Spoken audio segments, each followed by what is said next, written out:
Kembali kita belajar tentang administrasi infrastruktur jaringan dari bab 2, yaitu tentang jenis-jenis routing. Pada video sebelumnya, kita telah mempelajari konsep routing, yang mana materinya adalah membahas tentang routing dan routers, serta default routing. Sekarang kita akan melanjutkan materinya ke bagian kedua, yaitu tentang klasifikasi protokol. Kompetensi dasar kali ini juga masih sama dengan video sebelumnya, yaitu tentang memahami proses routing dan mengkaji jenis-jenis routing. Oke, langsung saja kita masuk ke bagian klasifikasi protokol. Situasi routing yang kompleks secara cepat dan akurat dapat mengatasi protokol routing. Protokol routing didesain tidak hanya untuk mengubah rute backup bila rute utama tidak berhasil, tetapi juga didesain untuk menentukan rute mana yang terbaik untuk mencapai tujuan tersebut. Adapun pengisian dan pemeliharaan tabel routing tidak dilakukan secara manual oleh administrator jaringan. Ada beberapa klasifikasi protokol, namun yang kita bahas pada video ini hanya nomor 1 sampai 4. Langsung saja kita mulai dari nomor 1, yaitu protokol routing. Protokol routing adalah komunikasi antara router-router. Routing protokol mengizinkan router-router untuk saling berbagi informasi tentang jaringan dan koneksi antar router.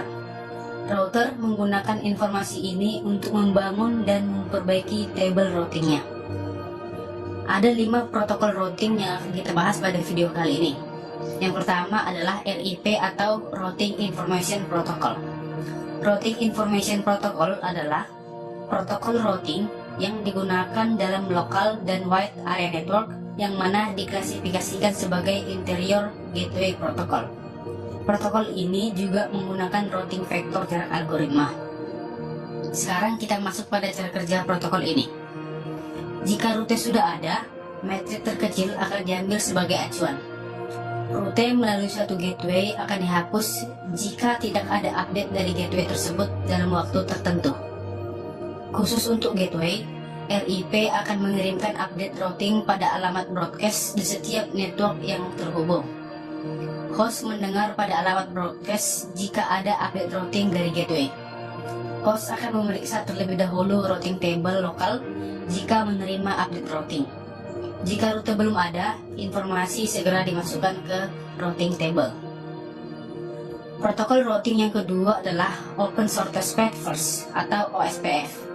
OSPF adalah protokol routing yang digunakan dalam internet protokol jaringan.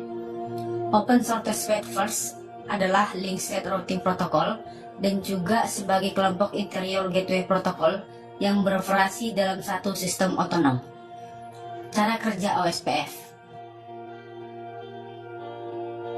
Untuk dapat saling berkomunikasi seputar informasi routing, maka OSPF harus terlebih dahulu membentuk hubungan dengan router tetangganya dengan mengandalkan Hello Protocol. Terdapat beberapa jenis media yang dapat meneruskan informasi OSPF. Masing-masing memiliki karakteristik tersendiri, sehingga OSPF pun bekerja mengikuti karakteristik dari media yang digunakan. Yang pertama adalah Broadcast Multi-Access. Media jenis ini merupakan media yang banyak terdapat dalam jaringan lokal atau LAN, misalnya Ethernet, FDDI, dan token ring. Dalam kondisi media seperti ini, OSPF akan mengirimkan traffic multicast dalam mencari router-router tetangganya.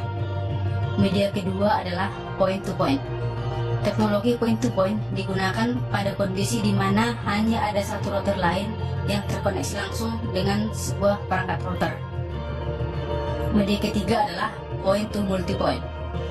Point-to-multipoint adalah media yang memiliki satu interface yang menghubungkan dengan banyak tujuan.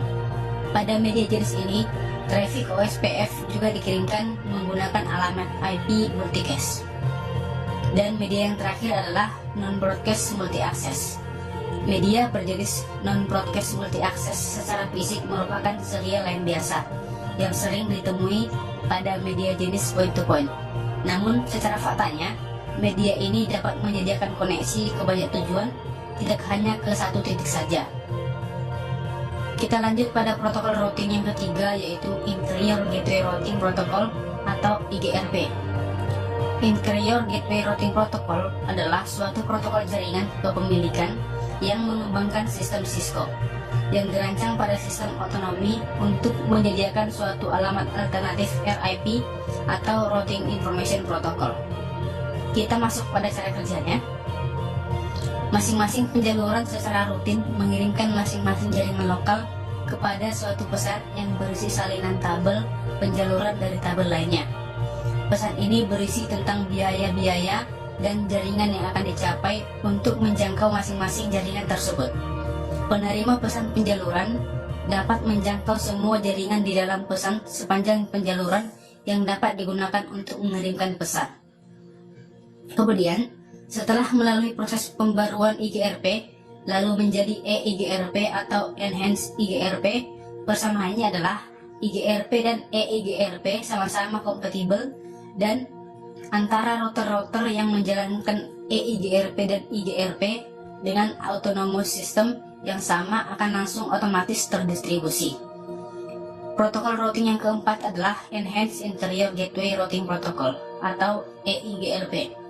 EIGRP adalah protokol routing yang hanya diadopsi oleh router Cisco atau sering disebut sebagai proprietary protokol pada Cisco, di mana EIGRP ini hanya dapat digunakan sesama router Cisco saja.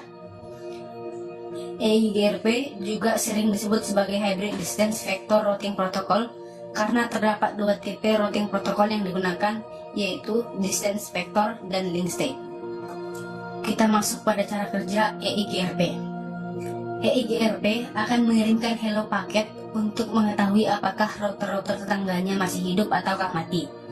Pengiriman hello paket tersebut bersifat simultan atau terus-menerus. Dalam hello paket tersebut mempunyai hold time atau waktu tunggu. Bila dalam jangka waktu hold time, router tetangga tidak membalas, maka router tersebut akan dianggap mati.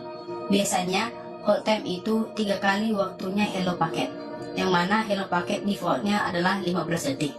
Lalu, dual akan mengkalkulasi ulang untuk path-nya. Hello paket dikirim secara multicast ke IP address 244.0.0.10. Protokol routing yang terakhir adalah Border Gateway Protocol atau BGP. Routing protokol BGP baru dapat bekerja jika terkomunikasi dengan router tetangganya yang juga menjalankan protokol routing BGP. Sekarang kita masuk kepada cara kerja Border Gateway Protocol. Supaya dapat membentuk dan mempertahankan sesi BGP dengan router tetangganya, Border Gateway Protocol mempunyai mekanisme yang unik, yaitu mengendalikan paket-paket yang terdiri dari 4 macam, yaitu yang pertama, Open Message. Sesuai dengan namanya, paket Open Message merupakan paket pembuka sebuah sesi BGP. Paket inilah yang pertama kali dikirimkan ke router tetangga untuk membangun sebuah sesi komunikasi. Paket ini berisi informasi mengenai BGP version number, AS number, hold time, dan router ID. Yang kedua, Keep Live Message. Paket Keep Live berfungsi untuk menjaga hubungan yang telah terbentuk antara kedua router BGP. Paket jenis ini dikirimkan secara periodik oleh kedua router yang bertetangga. Paket ini berukuran 19 byte dan tidak berisi data sama sekali. Yang ketiga, Notification Message. Paket pesan ini adalah paket yang bertugas menginformasikan kesalahan yang terjadi pada sebuah sesi BGP. Paket ini berisi field yang berisi jenis kesalahan apa yang telah terjadi, sehingga sangat memudahkan penggunanya untuk melakukan troubleshooting. Paket pesan yang terakhir adalah Update Message. Paket Update Message merupakan paket pesan utama yang akan membawa informasi rute-rute yang ada. Paket ini berisikan semua informasi rute BGP yang ada dalam jaringan tersebut. Itulah materi untuk protokol routing. Sejauh ini bisa dipahami ya?